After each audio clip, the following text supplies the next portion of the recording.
Well, the writers of Funny or Die readily admit to leaning left, but they say their goal is to create comedy that transcends party lines. The highest compliment, they say, is when people from all political points of view laugh.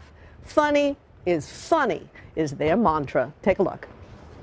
So, I called this news conference, and you're gonna flip over this. You're gonna love this. They're some of the hottest political jokesters around, the folks at Funny or Die, with 50 million online followers. I have to know, what is it like to be the last black president? Seriously? What's it like for this to be the last time you ever talked to a president? Humor with a purpose is what they call it. I'm going to press this. Don't touch that, please. That Between Two Ferns video led 1 million people to sign up for Obamacare. It's also a bill that won't go anywhere. We had a rare glimpse inside their new comedy war room in Los Angeles. Just make a healthcare song. A rapid response team to try and keep up with politics these days. The day we visited, the biggest story politically right now is Bernie introduces Medicare for All bill. What's the funny in it? They say, watch Sanders' finger.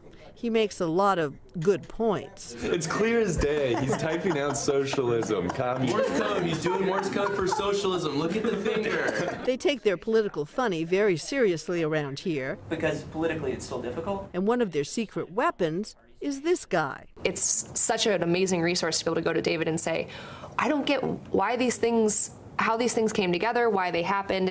David is David Litt, a former speechwriter for President Obama, who never intended to end up in politics, but as a senior at Yale, a plane trip changed his life. There was that little airplane television in the seat in front of me, and I saw Barack Obama give a speech. I remember the exact moment. People who love this country can change it. By the time that plane landed, I was ready to do whatever it took to help be part of that campaign. You were 24 years old when you went to work at the White House. Yeah. Which at the time I thought was very old. I was like, I've been out of college for 2 full years. You were a bit of a child prodigy, if I may say so. Well, you may say so.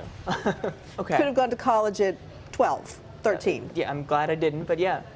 Now 31, he's written a candid and self-deprecating book about his White House years. You say the president didn't know your name until the second term. He thought my name was Lips rather than Litt, briefly. I think he thought it was a nickname. I'm not really sure.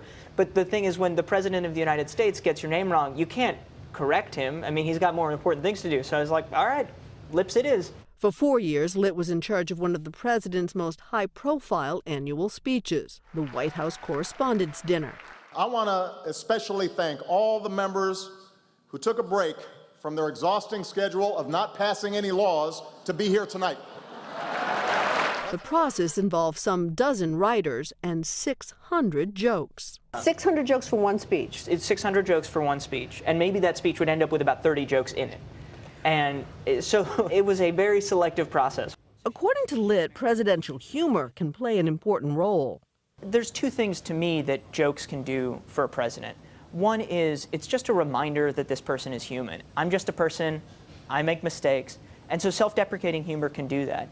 And the other thing that comedy can do is tell the truth in a way that you're not always allowed to in politics. And these days, he says, nothing could be more important than that. I think young people recognize that our politics right now is not working the way it's supposed to. And comedy is a way of acknowledging that without totally giving up on the system. So having the sense of the absurd, but also a sense of possibility and a sense of hope at the end. Well, full disclosure, I've known David Litt all of his life. His mother was my best friend in law school, and when David was about 2 years old, he and I were left alone in a room together with a fish tank, and I'm going, oh, look at the pretty fishy, red and blue, and David proceeded to list the Latin names for all of them. I said to his mom, have you talked to him lately? Anyway, smart guy, very funny too, so Fun story. Cynthia, thank you.